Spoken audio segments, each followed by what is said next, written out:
Hi అండి అందరికీ welcome back to our channel Madhu educational hub. Friends, ఈ వీడియోలో డిఎస్సికి సంబంధించి సైన్స్ మెథడాలజీ బిట్స్ అయితే తెలుసుకుందాం. సైన్స్ మెథడాలజీలో మూల్యాంకన విధానాలు అనే చాప్టర్కి సంబంధించి 100 బిట్స్ అయితే ఉన్నాయి. బట్ ఇందులో పార్ట్ 1గా 50 బిట్స్ అయితే ఇవ్వడం జరిగింది. వీడియోని స్కిప్ చేయకండి. వీడియో కనుక మీకు నచ్చితే తప్పకుండా లైక్ చేయండి, షేర్ చేయండి, సబ్స్క్రైబ్ చేయండి. ఈ బిట్స్ అన్నీ కూడా గవర్నమెంట్ రిలీజ్ చేసినటువంటి తెలుగు అకాడమీ బుక్లోనివి. ఫస్ట్ క్వశ్చన్, మూల్యాంకన కార్యక్రమానికి అత్యవసర పునాదిగా ఇది ఉండాలి. మూల్యాంకనానికి అత్యవసర పునాది ఏది అంటే ఆప్షన్ 4 విద్యార్థుల యొక్క సమగ్ర మూర్తిమత్వ అభివృద్ధి. నెక్స్ట్ క్వశ్చన్, క్రింది వానిలో మూల్యాంకన ప్రక్రియ లక్ష్యం కానిది ఏది? ఇక్కడ ఇచ్చినటువంటి ఆప్షన్స్లో మూల్యాంకన ప్రక్రియ లక్ష్యం కానిది ఆప్షన్ 4 విద్యార్థిని అనుత్తీర్ణి చేయడం. మూల్యాంకన ప్రక్రియ యొక్క లక్ష్యాలు విద్యార్థుల ప్రగతి అంచనా, క్రియాశీలక లక్ష్యాల ఎంపిక, ఉపాధ్యాయుని బోధనా సామర్థ్యం పెంపుదల. నెక్స్ట్ క్వశ్చన్, నూతన మూల్యాంకనం ప్రధాన లక్ష్యం ఏమిటి? నూతన మూల్యాంకనం యొక్క ప్రధాన లక్ష్యం ఏమిటి? ఆన్సర్ ఆప్షన్ 1 బోధనా లోపాలను ఎప్పటికప్పుడు తెలుసుకోవడం. నెక్స్ట్ క్వశ్చన్, మూల్యాంకనం ఒక అవిరళ ప్రక్రియ, విద్యా విభాగంలో అంతర్భాగమై విద్యా లక్ష్యాలు అన్నింటితో సంబంధం కలిగి ఉండును అని నిర్వచించినది ఎవరు? Answer option 1 Kothari. Next question, సమగ్ర మూల్యాంకనం అనగా ఏ జ్ఞానాత్మక రంగాన్ని పరీక్షించడం, బి మానసిక చలనాత్మక రంగాన్ని పరీక్షించడం, సి భావావేశ రంగాన్ని పరీక్షించడం.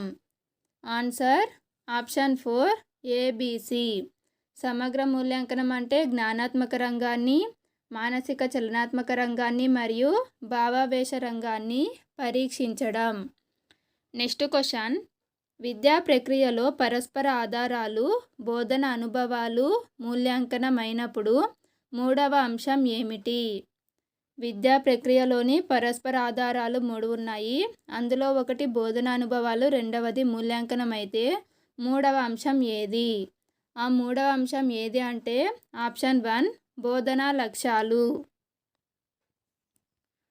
నెక్స్ట్ క్వశ్చన్, పాండిత్యేతర రంగాలను మూల్యాంకనం చేయటాన్ని ఇలా పిలుస్తారు. ఆన్సర్ ఆప్షన్ 2 సమగ్ర మూల్యాంకనం. నెక్స్ట్ క్వశ్చన్, భారతదేశంలో విద్యా విధానం స్మృతిని మాత్రమే పరీక్షించేదని విమర్శించినది ఎవరు? భారతదేశంలో విద్యా విధానం స్మృతిని మాత్రమే పరీక్షించేదని విమర్శించినది ఎవరు? Answer option 1 Bloom. Next question, క్రింది ప్రవచనాలలో సరైనది ఏది? ఇక్కడ ఇచ్చినటువంటి ప్రవచనాలలో సరైనది ఆప్షన్ 2 మాపనం అనేది కేవలం పరిమాణాన్ని మదింపు చేస్తుంది. నెక్స్ట్ క్వశ్చన్, ఉత్తమ మూల్యాంకన అంతిమ లక్ష్యం ఈ విధంగా ఉండాలి. ఉత్తమ మూల్యాంకనం యొక్క అంతిమ లక్ష్యం ఈ విధంగా ఉండాలి. ఆన్సర్ ఆప్షన్ 2 సర్వతోముఖ వికాసాన్ని సమీక్షించేదిగా ఉండాలి. నెక్స్ట్ క్వశ్చన్, క్రింది వానిలో మూల్యాంకనానికి సంబంధించి సరికానిది ఏది? ఇక్కడ ఇచ్చినటువంటి వాటిలో మూల్యాంకనానికి సంబంధించి సరికానిది ఆప్షన్ 1 ఇది వ్యక్తిగత భేదాలను గుర్తించదు.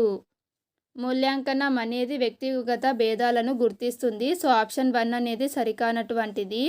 ఈ మూల్యాంకనం అనేది బోధనా లోటుపాట్లను తెలియజేస్తుంది, విద్యార్థులను పై తరగతులకు పంపడానికి ఉపయోగపడుతుంది. మూల్యాంకనం అనేది ఒక సమగ్ర ప్రక్రియ. నెక్స్ట్ క్వశ్చన్, మూల్యాంకన ప్రక్రియలో మొదటి సోపానం ఏమిటి? ఆన్సర్ ఈజ్ ఆప్షన్ 2 బోధనా లక్ష్యాలను గుర్తించి రూపొందించుట. బోధనా లక్ష్యాలను గుర్తించి రూపొందించుట అనేది మూల్యాంకన ప్రక్రియలో మొదటి సోపానం. నెక్స్ట్ క్వశ్చన్, ప్రస్తుతం మూల్యాంకనంలోని లోపం ఏమిటి? ఏ స్మృతికి ప్రాధాన్యత ఎక్కువ, బి ప్రక్రియను మూల్యాంకనం చేయకపోవడం, సి పాఠ్యేతర విషయాలను విస్మరించడం, డి సృజనాత్మకత లోపించడం. ఆన్సర్ ఆప్షన్ 4 పైవన్నీ. ఇక్కడ ఇచ్చినటువంటి 4 ఆప్షన్స్ కూడా ప్రస్తుత మూల్యాంకనంలోని లోపాలు. నెక్స్ట్ క్వశ్చన్, ఇందులో ప్రత్యక్ష మాపనంకు చెందనిది ఏది? ప్రత్యక్ష మాపనంకు చెందనిది ఏది? ఆన్సర్ ఆప్షన్ 4 వైశాల్యం. నెక్స్ట్ క్వశ్చన్, నిర్దిష్ట ప్రామాణికమైన పరికరంతో కొలవగా వచ్చే మాపనం ఏది? నిర్దిష్ట ప్రామాణికమైన పరికరంతో కొలవగా వచ్చే మాపనం ఏది? ఆన్సర్ ఆప్షన్ 1 ప్రత్యక్ష మాపనం. నెక్స్ట్ క్వశ్చన్, క్రింది వానిలో విద్యార్థులు ప్రత్యక్షంగా పాల్గొనే ప్రక్రియ ఏది? ఆన్సర్ ఆప్షన్ 1 పరీక్ష.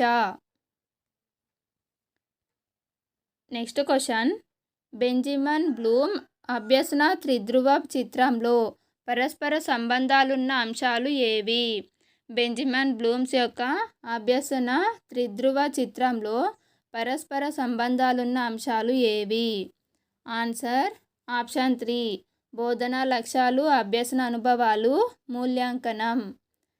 నెక్స్ట్ క్వశ్చన్, తరగతి గదిలో ఏర్పాటు చేసిన బోధన అభ్యసన అనుభవాల ప్రభావాన్ని తెలుసుకొనుటకు ఉపయోగపడేది ఏది?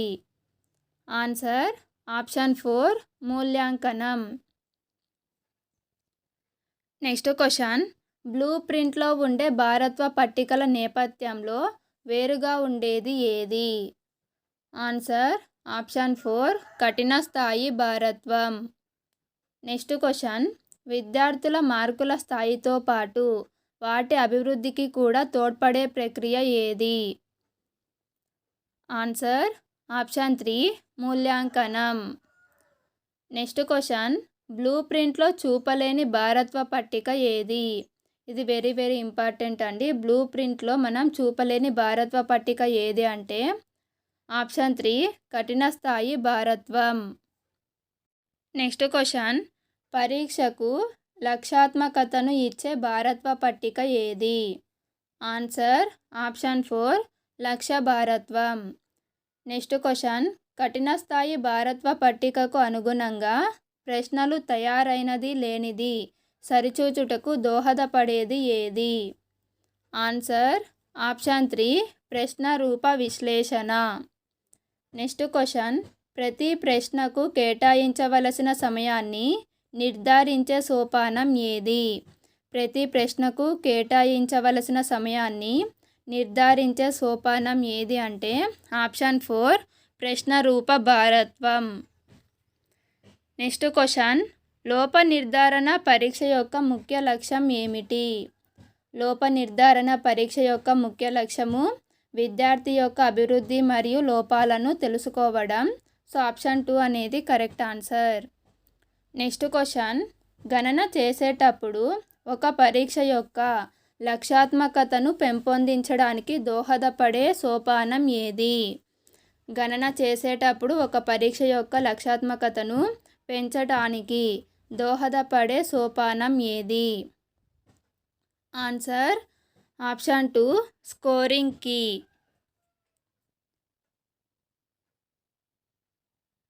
నెక్స్ట్ క్వశ్చన్, బ్లూ ప్రింట్కు అనుగుణంగా ప్రశ్నలు తయారైనది లేనిది సరిచూచుటకు దోహదపడేది ఏది? Answer option 2 scoring key. Next question, ప్రశ్న యొక్క సౌలభ్యంను కనుగొనుటకు దోహదపడేది ఏది? ప్రశ్న యొక్క సౌలభ్యాన్ని కనుగొనుటకు దోహదపడేది ఏది? ఆన్సర్ ఆప్షన్ 2 అంశ విశ్లేషణ.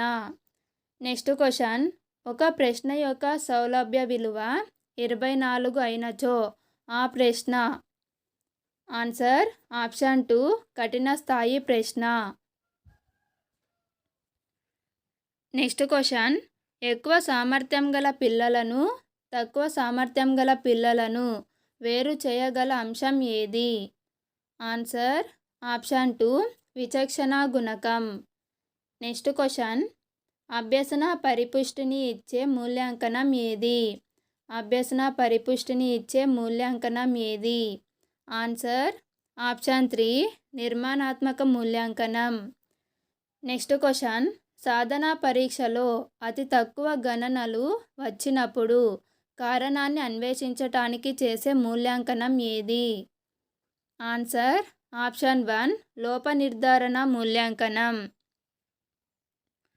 నెక్స్ట్ క్వశ్చన్, మానవ శరీరంలో ఎముకల సంఖ్య అనే ప్రశ్న క్రింది వానిలో ఏ రకానికి చెందును? మానవ శరీరంలో ఎముకల సంఖ్య అనే ప్రశ్న పూరణ ప్రశ్న. సో ఆప్షన్ 2 అనేది కరెక్ట్ ఆన్సర్. నెక్స్ట్ క్వశ్చన్, జ్ఞానేంద్రియాలు ఎన్ని, అవి ఏవి అనే ప్రశ్నలు క్రింది వానిలో ఏ రకానికి చెందినది? ఆన్సర్ ఆప్షన్ 1 సంక్షిప్త సమాధాన ప్రశ్న. నెక్స్ట్ క్వశ్చన్, విద్యార్థి అభ్యసన సామర్థ్యాలను బలహీనతలను తెలుసుకోవడానికి ఉపయోగపడే మూల్యాంకన రకం ఏది? ఆన్సర్ ఆప్షన్ 1 నిర్మాణాత్మక మూల్యాంకనం. నెక్స్ట్ క్వశ్చన్, నిర్మాణాత్మక మూల్యాంకనం జరిపే సమయం. నిర్మాణాత్మక మూల్యాంకనాన్ని ఎప్పుడు జరుపుతారు అంటే ఆప్షన్ 3 బోధన జరుగుతున్న క్రమంలో. నెక్స్ట్ క్వశ్చన్, క్రింది వానిలో ఏది నిర్మాణాత్మక మూల్యాంకనం యొక్క ముఖ్య ఉద్దేశం? ఆన్సర్ ఆప్షన్ 4 బోధనలో వివిధ దశలలో విద్యార్థి యొక్క అభ్యసనకు సంబంధించిన పరిపుష్టి పొందడం. నెక్స్ట్ క్వశ్చన్, నూతన మూల్యాంకన విధానం ప్రవేశపెట్టబడిన సంవత్సరం ఏది? Answer option 1 1971. నెక్స్ట్ క్వశ్చన్, సాధన భావన అంటే ఏ అభ్యసన పట్ల అభిరుచి, బి అభ్యసనానికి సిద్ధపడడం, సి అభ్యసనానికి అవకాశం, డి అభ్యసన అవరోధం. Answer option 1 ABC. సాధనా భావన అంటే అభ్యసన పట్ల అభిరుచి, అభ్యసనానికి సంసిద్ధపడడం, నెక్స్ట్ అభ్యసనానికి అవకాశం. నెక్స్ట్ క్వశ్చన్, మనం చేయదలుచుకున్న విషయాన్ని మాపనం చేయగల నికషకు గల లక్షణం ఏది? మనం చేయదలుచుకున్న విషయాన్ని మాపనం చేయగల పరీక్షకు లేదా నికషకు గల లక్షణం ఏది? Answer option 2 సప్రమాణత. నెక్స్ట్ క్వశ్చన్, విద్యార్థి ఏమి నేర్చుకున్నాడో దాన్ని మూల్యాంకనం చేసేది ఏది? ఆన్సర్ ఆప్షన్ 1 సాధనా పరీక్ష. నెక్స్ట్ క్వశ్చన్, లక్ష్య సాధన సరైన రీతిలో జరుగుతున్నది లేనిది అంచనా వేయుటకు ఉపయోగపడే సాధనం ఏది? ఆన్సర్ ఆప్షన్ 3 అభ్యసన మూల్యాంకనం. నెక్స్ట్ క్వశ్చన్, విద్యార్థి క్రమంగా ప్రతి సంవత్సరం పొందిన వాస్తవిక ప్రగతి సమాచారాన్ని సూచించే ఉపకరణం ఏది? విద్యార్థి క్రమంగా ప్రతి సంవత్సరం పొందిన వాస్తవిక ప్రగతి సమాచారాన్ని సూచించే ఉపకరణం ఏది? Answer option 4 cumulative record. Next question, ఉపాధ్యాయుడు అత్యంత సులభంగా కూర్చగల ప్రశ్నలు ఏవి? ఉపాధ్యాయుడు ఈజీగా తయారు చేయగల ప్రశ్నలు ఏవి అంటే ఆప్షన్ 1 వ్యాసరూప ప్రశ్నలు. నెక్స్ట్ క్వశ్చన్, విద్యార్థి సమర్థవంత అవగాహనకు, నిర్ణయాలకు, వివేచన సామర్థ్యాలను బాగా మూల్యాంకనం చేయగల ప్రశ్నలు ఏవి? ఆన్సర్ ఆప్షన్ 4 వ్యాసరూప ప్రశ్నలు. నెక్స్ట్ క్వశ్చన్, బహుళైచ్ఛిక ప్రశ్నలకు వ్యతిరేక ప్రవచనం ఏది? బహుళైచ్ఛిక ప్రశ్నలకు సంబంధించని ప్రవచనం ఏది? ఆన్సర్ ఆప్షన్ 3 ఒక సమాధానం కరెక్ట్గా ఉండేటట్లు అంశాన్ని రాయడం సులభం. నెక్స్ట్ క్వశ్చన్, ఉపాధ్యాయ నిర్మిత పరీక్షలలోని లోపం ఏమిటి? ఏ విశ్వసనీయత తక్కువ, బి సప్రమాణత తక్కువ, సి రాత పరీక్షలను మాత్రమే సరిగా నిర్వహించడం. ఆన్సర్ ఆప్షన్ 1 ఏబి మాత్రమే. ఉపాధ్యాయ నిర్మిత పరీక్షలలోని లోపం ఏమిటి అంటే విశ్వసనీయత తక్కువ, సప్రమాణత తక్కువ. నెక్స్ట్ క్వశ్చన్, తరగతి గదిలో ఉపాధ్యాయుడు అనుసరించదగిన మూల్యాంకన పద్ధతి ఏది? ఆన్సర్ ఆప్షన్ 2 నిర్మాణాత్మక మూల్యాంకనం. నెక్స్ట్ క్వశ్చన్, ఒక పరీక్ష యొక్క ఖచ్చితత్వాన్ని మరియు సామర్థ్యాన్ని బహిర్గతపరిచే లక్షణం ఏమిటి? ఆన్సర్ ఆప్షన్ 1 విశ్వసనీయత. నెక్స్ట్ క్వశ్చన్, ఈ రకమైన మూల్యాంకనం కోర్స్ అభివృద్ధికి, విద్యార్థుల అభివృద్ధికి తగిన నిర్ణయాలు తీసుకోవడానికి ఉపయోగపడుతుంది. ఆన్సర్ ఆప్షన్ 4 సంకలన మూల్యాంకనం. ఫ్రెండ్స్, వీడియో కనుక మీకు నచ్చినట్లయితే తప్పకుండా లైక్ చేయండి, షేర్ చేయండి, సబ్స్క్రైబ్ చేయండి. Thank you for watching.